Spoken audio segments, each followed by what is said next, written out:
하나님 말씀 요한복음 20장 19절에서 31절 말씀입니다. 이날 곧 안식 후 첫날 저녁 때에 제자들이 유대인들을 두려워하여 모인 곳에 문들을 닫았더니 예수께서 오사 가운데 서서 이르시되 너희에게 평강이 있을지어다. 이 말씀을 하시고 손과 옆구리를 보시니 제자들이 주를 보고 기뻐하더라. 예수께서 또 이르시되 너희에게 평강이 있을지어다. 아버지께서 나를 보내신 것 같이 나도 너희를 보내노라. 이 말씀을 하시고 그들을 향하사 숨을 내쉬며 이르시되 성령을 받으라. 너희가 누구의 죄든지 사하면 사하여질 것이요 누구의 죄든지 그대로 두면 그대로 있으리라 하시니라. 12 제자 중에 하나로서 디두모라 불리는 도마는 예수께서 오셨을 때에 함께 있지 아니한지라. 다른 제자들이 그에게 이르되 우리가 주를 보았노라 하니 도마가 이르되 내가 그의 손에 못자국을 보며 내 손가락을 그 못자국에 넣으며 내 손을 그 옆구리에 넣어 보지 않고는 믿지 아니하겠노라 하니라. 여드레를 지나서 제자들이 다시 집 안에 있을 때에 도마도 함께 있고 문들이 닫혔는데 예수께서 오사 가운데 서서 이르시되 너희에게 평강이 있을지어다 하시고 도마에게 이르시되 내 손가락을 이리 내밀어 내 손을 보고 내 손을 내밀어 내 옆구리에 넣어보라. 그리하여 믿음 없는 자가 되지 말고 믿는 자가 되라. 도마가 대답하여 이르되 나의 주님이시요 나의 하나님이시니이다. 예수께서 이르시되 너는 나를 본고로 믿느냐? 보지 못하고 믿는 자들은 복되도다 하시니라. 예수께서 제자들 앞에서 이 책에 기록되지 아니한 다른 표적도 많이 행하셨으나 오직 이것을 기록함은 너희로 예수께서 하나님의 아들 그리스도이심을 믿게 하려 함이요 또 너희로 믿고 그 이름을 힘입어 생명을 얻게 하려 함이니라. 아멘. 오늘도 하나님의 크신 은혜와 사랑이 풍성한 복된 한 날로 주 안에서 승리하시기를 바랍니다. 예수님께서 제자들에게 주시는 큰 은혜의 선물은 평안입니다. 그리스도의 평강으로 그들과 함께 하시기 위해 찾아오시고 부활하신 모습을 보여주십니다. 안식일 그날 바로 안식 후 첫날 저녁에 예수님께서 제자들이 두려워 숨어 있는 곳에 찾아오셨다는 거죠. 그런데 어떻게 오셨습니까? 문들이 닫혀 있는데 그 문을 통과하여 지나오셨다는 겁니다. 그리고는 그들에게 하시는 말씀이 평강이 있을지어다라고 말씀하는 겁니다. 오늘도 나의 삶 가운데 두려움과 염려와 근심 가운데 있어도 주님은 평강으로 찾아와 주시는 분이신 줄 믿습니다. 그리고는 주님께서 손과 옆구리를 보이셨습니다. 제자들에게 바로 예수님이 부활하셨음을 확인하는 징표가 바로 이 못자국이었다는 것이죠. 우리를 위하여 고난당하심은 우리를 죄 가운데 구원하시고 살리시기 위함이지만 그 근거가 뭐냐 혹은 증거가 뭐냐 내가 확인할 수 있는 표적을 보여주라 하는 그런 마음 가운데 의심하는 이들을 위하여 예수님이 친히 미리 손과 옆구리를 보여주신 겁니다. 이것만 봐도 확실하지 않겠습니까? 그런데 의심이 많은 사람은 어디까지 가요? 야, 어떻게 보고만 믿냐? 뭐 해야 된다? 만져봐야 된다. 이렇게 선을 넘어가는 거예요. 예수 그리스도 안에서 우리가 믿음으로 살아갈 때 하나님이 우리에게 하시고자 하는 그 뜻을 이루는 길은 믿음의 길입니다.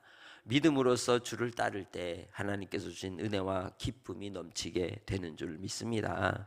주님이 친히 찾아오신 그 문을 스르르 통과하심으로 보여주신 기적의 역사, 그리고 바로 하나님의 아들이심이 온전히 이제는 다 밝히 증명되었음에도 불구하고 그들에게 두려움의 공포는 여전하였던 겁니다. 그렇다고 해서 지금 당장 밖에 나가서 막 쫓아다닐 수 있어요? 왜 그러냐? 제사장 무리들이 이제 예수님이 다시 살아나셨기에 시신을 못 찾았잖아요. 그러니 이제 그 다음 타겟은 누가 되겠어요? 제자들이 되는 거예요. 그런 무서움이 있기 때문에 그들은 더 이상 나갈 수도 없는 상황이 되고 만 것입니다. 그러면서 예수님께서 다시 요한복음 14장에 하셨던 말씀대로 아버지께서 나를 보내신 것 같이 나도 너희를 보내노라 하십니다. 그리스도의 평강 가운데 그들이 이제는 사명을 감당할 수 있게 되었음을 말씀하고 있는 것이죠. 우리는 주님 안에 부름을 입을 때 두 가지의 부름이 있습니다. 첫 번째는 구원을 위한 부름, 두 번째는 사명을 위한 부름인 겁니다. 본문에 예수님께서 나도 너희를 보내노라 하심으로 그 부름을 통하여 그들은 사명을 이제 감당할 수 있게 되었음을 말씀하고 있는 겁니다. 이를 위해서 예수님이 또한 성령을 부어주시는 겁니다. 22절 같이 읽습니다. 이 말씀을 하시고 그들을 향하사 숨을 내쉬며 이르시되 성령을 받으라. 할렐루야. 주께서 우리 가운데 숨을 내쉬며 성령으로 충만하게 하여 주시는 줄 믿습니다. 예수 안에서 우리는 순간순간마다 주의 은혜와 주의 사랑으로 살되 성령님이 함께 하심을 잊지 마시기를 바랍니다. 그 성령으로 말미암아 우리가 살아갈 때 우리의 입술의 권세가 무엇이냐? 이 땅에서 매면 하늘에서도 매이고 이 땅에서 풀면 하늘에서도 풀리는 권세인 겁니다. 그래서 그 권세를 따라서 우리가 해야 될 일이 뭐다? 누구의 죄든지 뭐해라? 사해라. 우리가 그래서 주기도문에도 우리가 우리에게 죄 지은 자를 사하여 주옵시고라고 기도하는 거죠. 우리의 죄의 사함을 위하여 누구의 죄를? 우리에게 죄 지은 자에 대하여 사함을 구하라는 것이죠. 그것은 내 영혼의 자유함을 위한 것입니다. 내 영혼이 바로 그들과의 관계 안에서 매여 있는 문제에 끌려다니지 않기 위한 하나님의 은혜와 은총인 겁니다. 주 안에서 우리가 하나님의 자녀로 이 땅의 삶을 통하여 살아갈 때에도 그게 바로 승리의 법칙이라는 거죠. 주 안에서 승리하는 길이라는 겁니다. 그렇다고 바보같이 당하고 살라는 뜻이 아니에요. 지혜롭게 똑똑하게 야무지게 살아가는 겁니다. 그러나 죄에 대한 우리의 마음의 태도를 이야기하는 겁니다. 긍휼과 자비의 마음으로 주님께서 이웃을 대할 것을 말씀하는 겁니다. 그럴 때 심판하는 자는 누구시다? 우리 주 하나님이시라는 겁니다. 그 하나님의 심판과 주권을 믿는다면 주님께 의탁하고 맡기고 나아갈 때 주님께서 길을 열어 인도하여 주시는 분이심을 기억하시기를 바랍니다. 그래서 바로 우리가 주님 안에 부름을 입고 우리가 주의 복음을 선포하는 자로 나아갈 때 우리가 잊지 말아야 될 권세가 이 권세라는 거예요. 내가 땅에서 매면 하늘에서도 매인다는 거죠. 그러면 사하여 주지 않으면 누구 손에?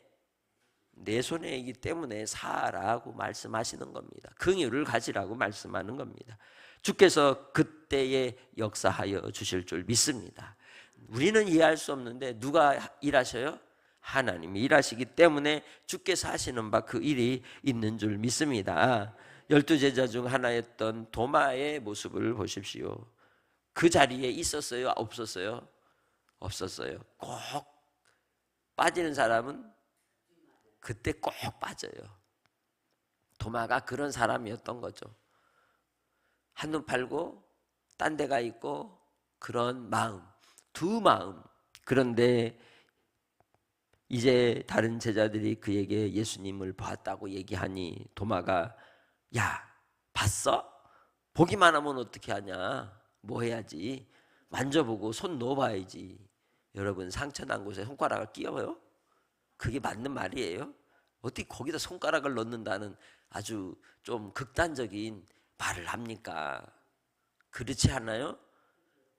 그런 마음의 모습 속에서 나타날 때 제자들이 어땠을까요? 요즘 언어로 하면 헐 하는 거예요. 참 말도 안 된다는 생각을 하는 것이죠. 이런 사람은 아무리 말을 해도 들어요, 안 들어요? 안 들어요. 자기 세계에 갇혀 있는 겁니다. 우리는 예수님을 믿을 때 내 스스로의 세계에 고립이 되어서는 안 되는 겁니다. 열린 마음으로 주의 말씀을 대하고 가까이 함으로 그 말씀을 통하여 주신 은혜와 은총 가운데 우리가 살아가는 믿음의 사람이 되어야 하는 겁니다.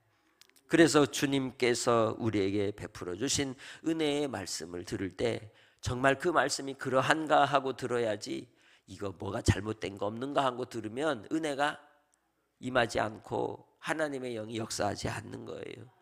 주의 말씀을 참으로 알고 그 말씀을 들을 때 주님께서 우리 가운데 더 큰 믿음의 성숙을 나타낼 줄 믿습니다.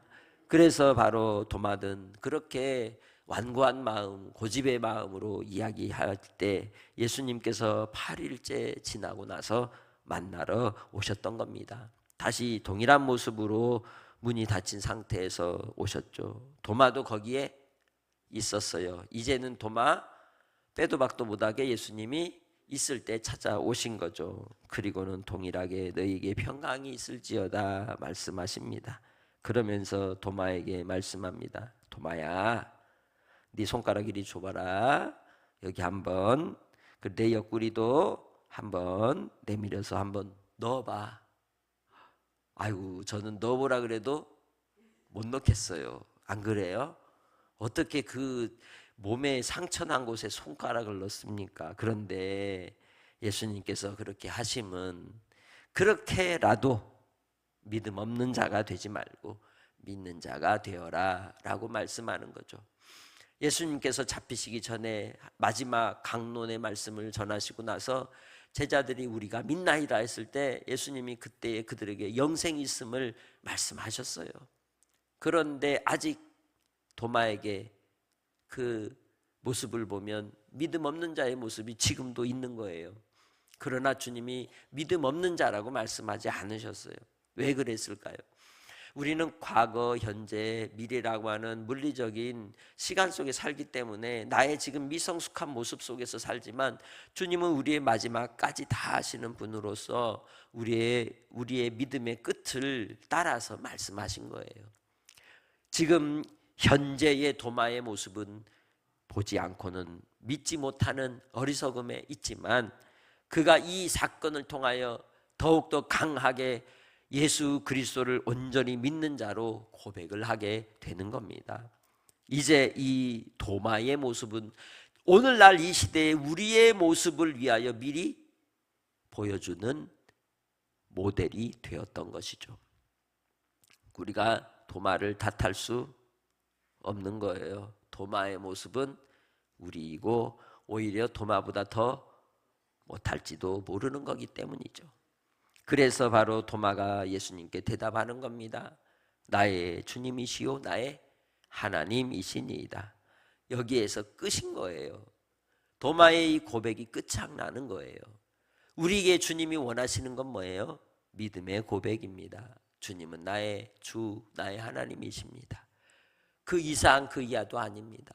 도마를 통하여 그의 믿음의 고백이 교회를 세우는 역사, 그 믿음의 고백이 그로 하나님의 천국의 열쇠를 받는 은혜가 임하게 된 겁니다. 그래서 신앙 고백은 중요합니다.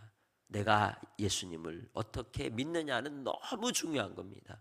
그 신앙의 고백 위에 건강한 교회가 세워지고 신앙의 고백 위에 하나님의 자녀로서 주의 사명을 바르게 감당할 수가 있는 겁니다.